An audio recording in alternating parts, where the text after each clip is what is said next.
এক ব্যক্তি বলে তোতা পালতো ময়না, কথা বলে যে ময়না, ওটা পালতো। একদিন সকালে শিকারে যেতেছে, ময়না জিজ্ঞাসা করতেছে মালিক কোথায়? শিকার করতে চাই। বলে কোথায় যাবে? জঙ্গলে। শোনো আমার একটা অনুরোধ, আমার বন্ধুদেরকে দেখলে আমার সালাম বলো।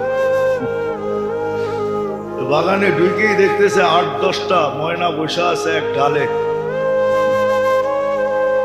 তো দেখা ওই নিজের ময়নার কথা মনে উঠছে, ওনার সালাম দিতে বলছে বন্ধুদেরকে, সম্বোধন করে বলতেছে তোমাদের মতো একটা তোতা আমার কাছেও আছে, সে তোমাদেরকে সালাম দিছে। বলতে দেরি 10-12টা ডালের থেকে ওই মুহূর্তে পুরা মরতে দেরি করে সাথে সাথে পড়ছে আর পড়ছে।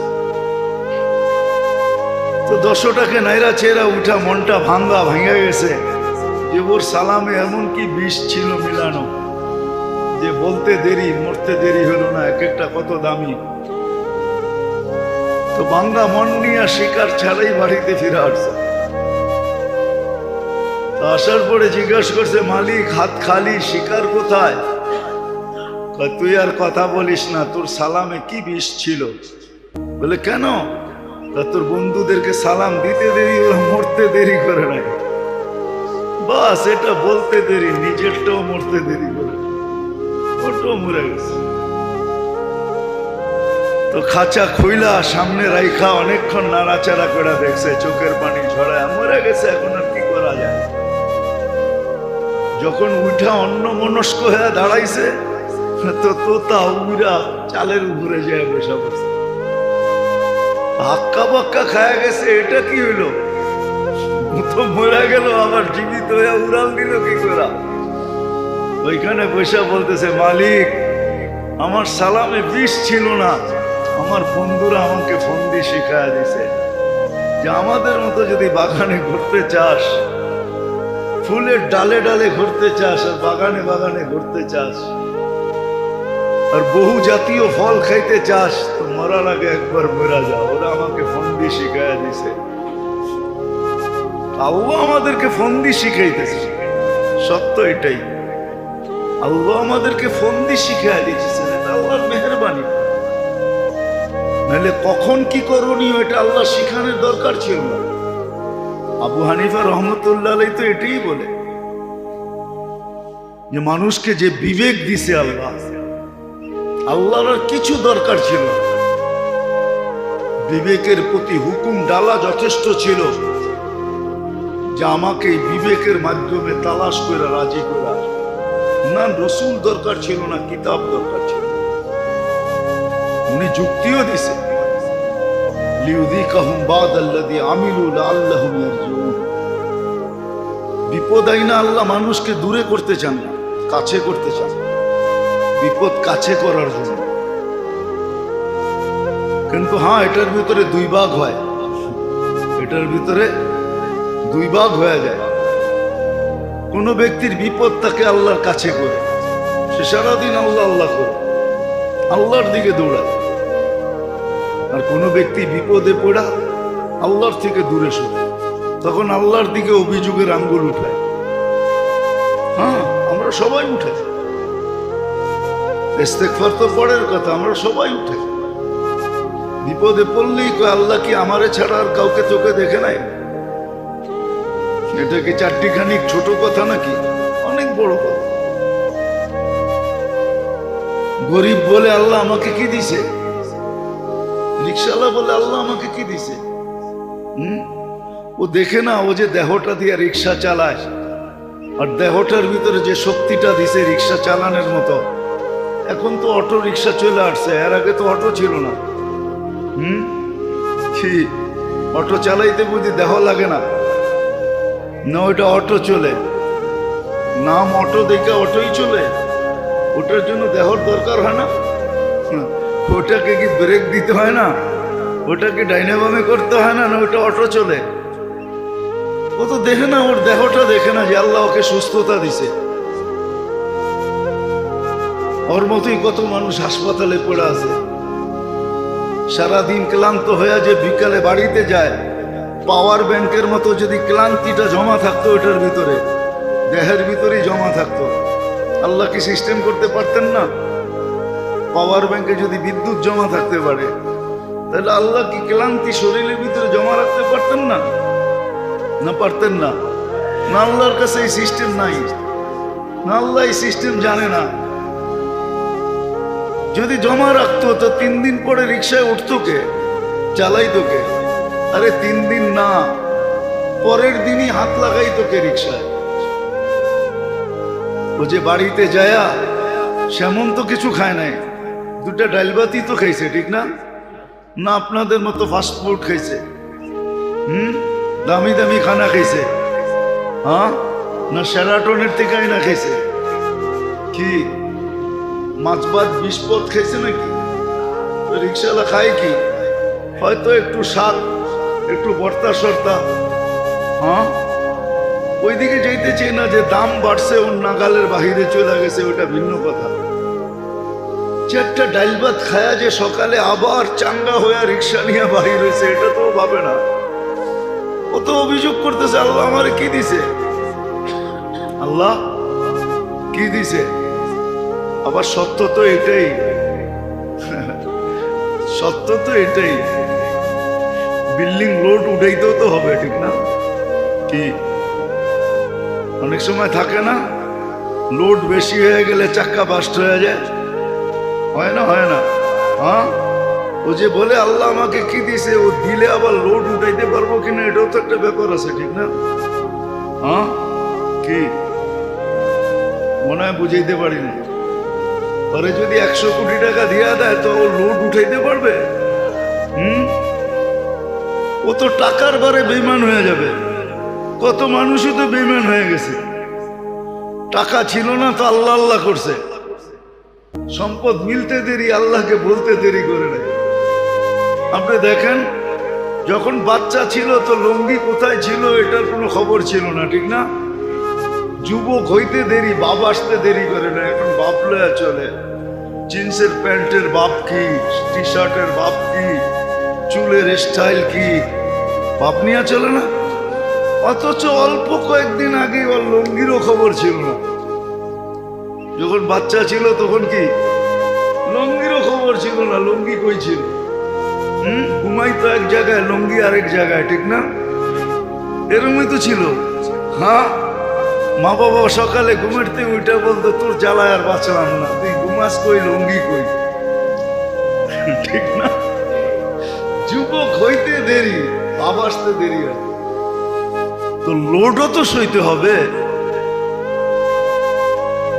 হ্যাঁ, কলম হাতে নিতে পারলে আর কিছু লাগবে না, খালি খোঁচা মারবে আর কামাবে, এটাই তো সিস্টেম আছে, ঠিক না? হাদিসও 1400 বছর আগে বলে গেছে, হাওয়া ফিহি কায়েদুল ইলমি, একদিন আসবে মানুষ বিদ্যার আলোকে চলবে না, বিদ্যাকে স্বার্থ সিদ্ধির জন্য ব্যবহার করবে, নিজের স্বার্থের জন্য ব্যবহার করবে বিদ্যাকে। আর বিদ্যার রশি বড় মজবুত, দুনিয়ার কোনো মেশিন নাই এই রশি কাটার, সেটা কাটার একটাই রশি আছে, ওটা দিলেই রশি কেটে যাবে, এছাড়া রশি কাটবে। মনে হয় বুঝাইতে পারি না। আবার এটাও বলে দিছে, কবিলাতির রসা, একদিন আসবে অ্যাসেম্বলিতে পাশ হবে না, সংবিধানে থাকবে না, কিন্তু ঘুষ রীতিতে নীতিতে রূপান্তরিত হবে, কোন অ্যাসেম্বলিতে পাশ হবে না, আর কোনো সংবিধানও লেখা থাকবে না, কিন্তু ঘুষ ছাড়া কিছু চলবে না। 1400 বছর আগে বলছে, আর মুসলিম সমাজের জন্য বলছে, কোনো কাফের সমাজের জন্য না। আল্লাহ এরকম ক্ষুদ্র জিনিস দিয়ে, আল্লাহ নিয়মই এরকম। আপনি ভাবলে দেখবেন, আবাবিল তো চেনেন না, আমাদের দেশে সচরাচর এই পাখি নাই। আমাদের দেশে ছোট থাকলে আছে চড়াই, ঠিক না? আবাবিল চড়াইয়ের চেয়েও ছোট, কিন্তু হাতি মারার জন্য আল্লাহ আবাবিলকে নির্বাচিত করছে। হাতি মারার জন্য আরেকটা হাতি মার্কা পাখি নির্বাচিত করে নেয়, উট পাখি নির্বাচিত করে নেয়। বিবেক বলে হাতি মারার জন্য উট পাখি দরকার ছিল, ঠিক না? কি মোটামুটি কাছাকাছি হইতো, ঠিক না? হ্যাঁ, কি লজিক তো এটাই বলে। সামনে যত বড় শক্তি, আমাকেও ওর চেয়ে বড় শক্তি নিয়ে দাঁড়াইতে হবে, ঠিক না? এটাই তো লজিক বলে। কিন্তু আল্লাহর লজিক ভিন্ন। মানুষের লজিক হইলো এটা, সামনে যত বড়, তুমি আর চেয়ে বড় হয়ে দাঁড়াও, তাইলে প্রতিরোধ করতে পারবে। কিন্তু আল্লাহর লজিক ভিন্ন। আল্লাহর সামনে যে দাঁড়াবে, তো আল্লাহ ক্ষুদ্র জিনিস নিয়ে দাঁড়াবে। দেখেন আপনি, নমরুদি শক্তি 800 বৎসরের রাজত্ব, 400 বৎসর টানা, আর সারা দুনিয়ার উপরে রাজত্ব। নমরুদের রাজত্ব পুরা মানব জাতির উপরে ছিল, যদিও তার ক্যাপিটাল বহুত দূরে ছিল। ক্যাপিটাল এক জায়গায় ছিল, কিন্তু রাজত্ব ছিল 4 জনের ভিতরে নমরুদ একজন, যাকে আল্লাহ সারা দুনিয়ার রাজত্ব দিয়েছে। কিন্তু তার বিরুদ্ধে আল্লাহ দাঁড় করাইছে মশাকে। দুনিয়ার লজিকের বিলকুল উল্টা। দুনিয়ার লজিক বলে সামনেওয়ালা এক মুখা দিছে, তুমি 3টা মারো, তাইলে তুমি বোঝা যাবে পাওয়ার। কিন্তু আল্লাহর লজিক এরকম না, আল্লাহর লজিক বিলকুল উল্টা। মানুষ ভাবে না। আল্লাহ মশাকে নির্বাচিত করছে নমরুদি বাহিনীকে মারার জন্য, আর কিছু না, শুধু মশা। নমরুদের জন্য মশা। আবার ভালো মশা যদি হইতো, তাহলে মনটাকে বুঝাইতে পারতাম। তাও ল্যাংরা, পাও নাই। হাসার জন্য না, ভাবার জন্য। এটা এই জন্য দিছে, ভাবো, তাহলে তোমার বিবেকের পর্দা খুলবে। মুসলমান আজকে ভাবে না, এই জন্য বিবেকের পর্দা খোলে না। আমাদের বিবেকও প্যাক করা, ডিব্বায় ভরা, বক্সে ভরা আমাদের। তো আল্লাহ ল্যাংরা মশাকে নির্বাচিত করছে, হাতি মারার জন্য আবাবিল নির্বাচিত করছে। আল্লাহর সিস্টেমই এরকম। সারা দুনিয়ার মানুষকে বুঝানোর জন্য করোনার একটা ভাইরাসকে নির্বাচিত করছে। 800 কোটি মানুষকে বুঝানোর জন্য চোখে দেখা যায় না, মাইক্রোস্কোপ দিয়েও দেখা যায় না, ওটারে জুম করতে হয়, বড় করলে তারপরে দেখা যায়, এছাড়া দেখা যায় না। ওটাকে নির্বাচিত করছে। মানুষের ভিতরে যখন অহংকারের গ্যাস ভর্তি হয়, আল্লাহ বুঝানোর জন্য ব্যবস্থা করে। ক্ষুদ্র থেকে ক্ষুদ্র জিনিস দিয়ে আল্লাহ বোঝায়, আর জিরু করে বোঝায়। 2020 সারা দুনিয়া জিরু ছিল। করোনা যখন শুরু হয়, তখন সারা দুনিয়া জিরু। না জিরু ছিল, না হিরু ছিল। হ্যাঁ, জিরু ছিল। যারা সারাদিন ঘুরতো, বস্তিতে থাকতো, ওদের ভিতরে কোনো প্রভাবই পড়ে নাই। আর যারা দুনিয়ার সবচেয়ে সুরক্ষিত ছিল, এদের একের পর এক হইতেছিল। কি, কানাডার প্রধানমন্ত্রী 2বার হয়েছে, ইংল্যান্ডের প্রধানমন্ত্রী হয়েছে, আরো এরকম কত প্রধানমন্ত্রী হয়েছে আমরা জানি না, মিডিয়া চর্চাই করে নাই। মিডিয়া জানায় নাই, আমরাও জানি নাই। সত্য তো এটাই। আল্লাহ বুঝে, আল্লাহ দিক নির্দেশনা যে কোন অবস্থায় তুমি কি করবে। আবার বললাম না, এটার উপরে আল্লাহ বিরাট বিরাট পুরস্কার রাখছে। দুনিয়ার মানুষের পুরস্কার কতটুকু দেয়, আছেই কি দিবেই কি। দুনিয়ার মানুষ তো এটাই, নিজের পেটেই ভরে না, আরেকজনকে কোত্থেকে দিবে? আরেকজনকে কোত্থেকে দিবে? আর দিলেও আপনার থেকে নিয়েই আপনাকে দিয়া দেখাইতেছে আমি খুব দিতেছি। পিছে তাকাইলে দেখবেন এটা আপনার জ্যাবের থেকেই গেছে। যেটা উনি দিয়া শো করতেছে, ওটা যদি তাকান, খুঁজতে যান, তো দেখবেন যে আপনার জ্যাবের থেকেই গেছে, আপনার জ্যাবের থেকেই গেছে। ওইটাই আপনাকে রিপিট করতেছে, দুনিয়ার মানুষের তো এই অবস্থা, আল্লাহর এরকম না। আল্লাহ বড় বড় পুরস্কার রাখছে। এই জন্য দিক নির্দেশনা আমাদেরকে দেন, যেন আমরা বিপদ থেকে বেঁচে যাই। যাক, যেটা আমি বুঝাইতে চাইতেছি আল্লাহ করো, বুঝে আসো, শিখি আমরা যে কোন অবস্থায় আমাকে কি করতে হবে, কোন অবস্থায় আমাকে কোন দিকে যেতে হবে। আল্লাহর দিক নির্দেশনা কি, আল্লাহর রসুল কি বলছেন, দিক নির্দেশনা কি দিয়েছেন, কোরআন এটাই বোঝায়। ইদা আসাবাতহুম মুসিবাতুন ক্বালু ইন্না লিল্লাহ। মুসিবত আসতে দেরি, আল্লাহকে ডাকতে দেরি করো না। ইদা আসাবাতহুম মুসিবাতুন ক্বালু ইন্না। এটা শুধু মরার খবর শুনে না, এটা সর্বক্ষেত্রে, এটা একটা রুলস শিখাইতেছেন আল্লাহ, নিয়ম শিখাইতেছেন। তুমি কি করবে মুসিবত আসলে, করবে কি, মুসিবত আসলে করবে কি? তখন আল্লাহ বলে চিৎকার দাও, আল্লাহর দিকে দৌড়াও। আল্লাহর চেয়ে বড় নিরাপদ আশ্রয় কোথাও নাই। আল্লাহ সবচেয়ে বড় নিরাপদ আশ্রয়, আল্লাহর চেয়ে বড় নিরাপদ আশ্রয় কোথাও নেই। এটাই সত্য। যদিও বিবেক বুঝবে না, বুদ্ধি বুঝবে না, বিদ্যা বুঝবে না, কেননা এখন তো পুরাটাই আমাদের জীবন উল্টা গঙ্গা। গঙ্গা এখন উল্টা বাইতেছে, সিধা না, সব উল্টা। পুরা বিবেক বুদ্ধি বিদ্যা সবকিছু উল্টা ছাপ। এই জন্য বুঝাবে না, বিবেক বুঝাবে না, বুদ্ধি বুঝাবে না, বিদ্যা আমাদেরকে বুঝাবে না।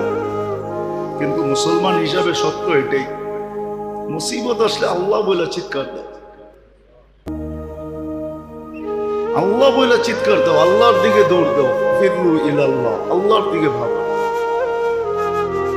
ওয়াইদা আসাবাতহুম মুসিবাতুন ক্বালু ইন্না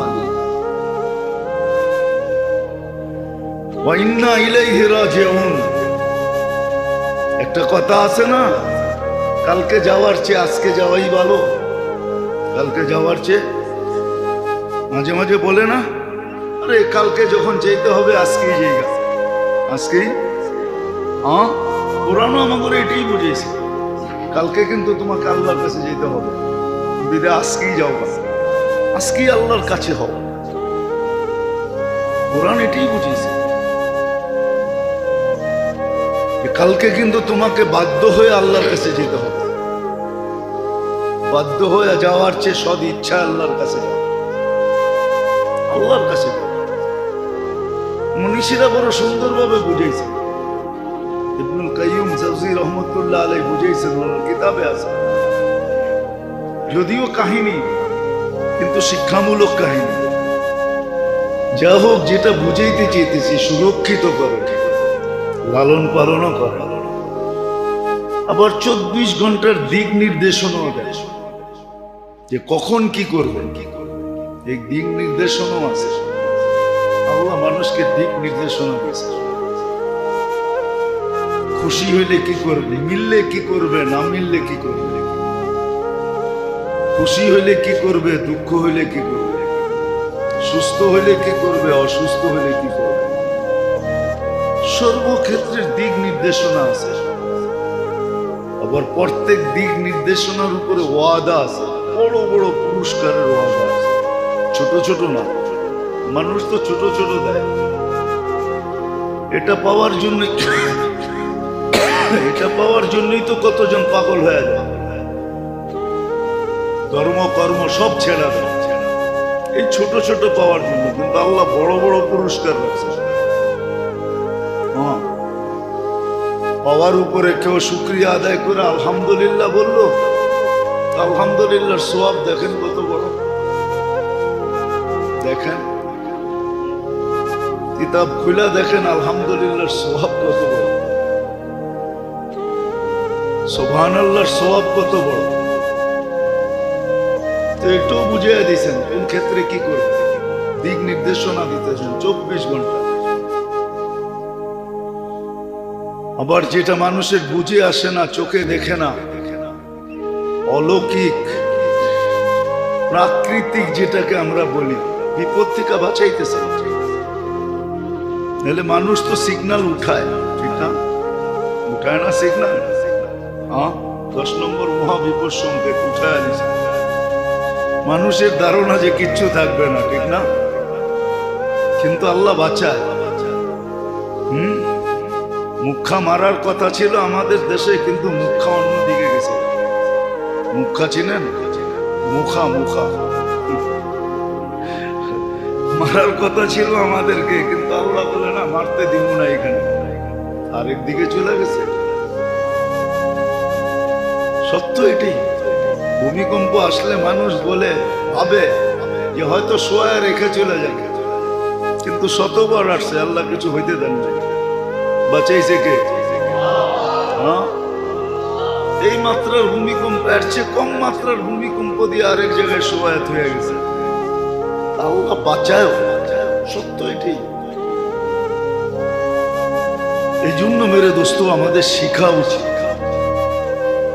কমসে কম নিজের সেফটির জন্য, নিজের জন্য এটা শিখা উচিত।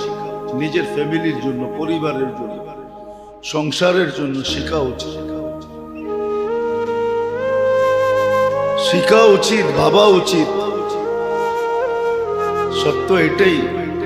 আমরা যত কিছুই বলি না কেন, আমরা যত কিছুই বলি না কেন, আল্লাহ বারবার মানুষকে হারায়া দেখাইছে। বারবার আল্লাহ মানুষকে হারায়া দেখায়, যুগে যুগে দেখায়।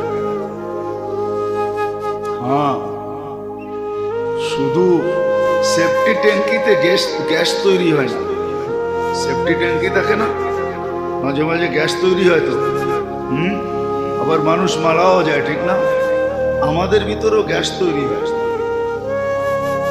এটা হলো অহংকারের গ্যাস। এটা, এই গ্যাসের নাম হলো অহংকারের গ্যাস। এলপিজি, সিএনজি, গ্যাসের কত নাম আছে না? কি কন? আবার গ্যাস্ট্রিক না, কিন্তু ওটাও একটা গ্যাস, কিন্তু অহংকারেরও গ্যাস আছে।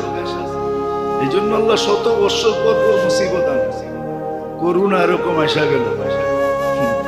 আল্লাহ মানুষকে পরাস্ত করে দেখায় যে বড় গ্যাস হয়ে গেছে তোমাদের ভিতরে, অহংকারের গ্যাস।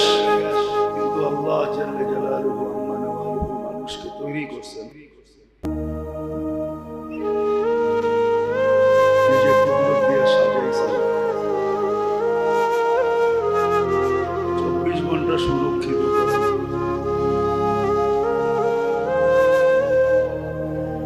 যেটাকে আরেক শব্দে বলা চলে, 24 ঘন্টা কুদরতের চোখে চোখে রাখে।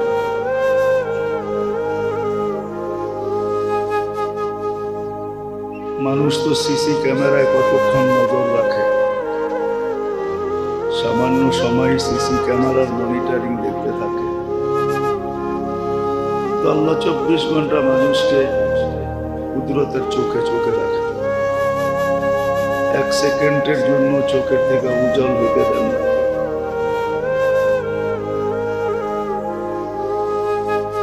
অস্তিত্ব দিলেন, সাজাইলেন, সুরক্ষিত করলেন, চোখে চোখেও রাখেন, আবার লালন পালনও করেন। এগুলো সবই ফ্রি সার্ভিসের অন্তর্গত। ফ্রি সার্ভিস দিয়ে দিতেছে। আবার সর্বক্ষেত্রে মানুষকে দিক নির্দেশনাও দিতেছে, কোন অবস্থায় মানুষ কি করবে, খুশি হইলে কি করবে, দুঃখ হইলে কি করবে, সুস্থ হইলে কি করবে, অসুস্থ হইলে কি করবে। আসলে বাবার পরিধিটা অনেক লম্বা ছিল, কিন্তু ভাববে কে? সারাদিন তো আর নামাজ পড়তে হয় না, আর আল্লাহ আল্লাহ জপতেও হয় না। যদি চিন্তার পরিধিটা বড় করত, তাইলেও জিন্দগির ইবাদতের জন্য মুহূর্তে মুহূর্তে যথেষ্ট ছিল। প্রত্যেকটা মুহূর্ত জিন্দগির ইবাদতের জন্য যথেষ্ট ছিল।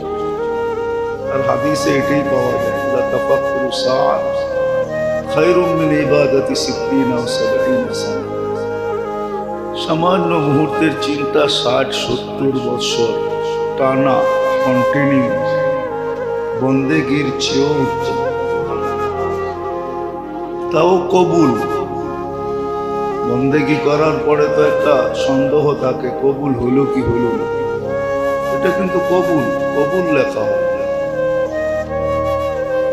কিন্তু আসলে চিন্তার পরিধিটা কেউ তো বড় করতে চায় না, ভাবতেই চায় না। সারাদিন 9-6 নিয়ে ভাবতে ভাবতেই দিন শেষ হয়ে যায়।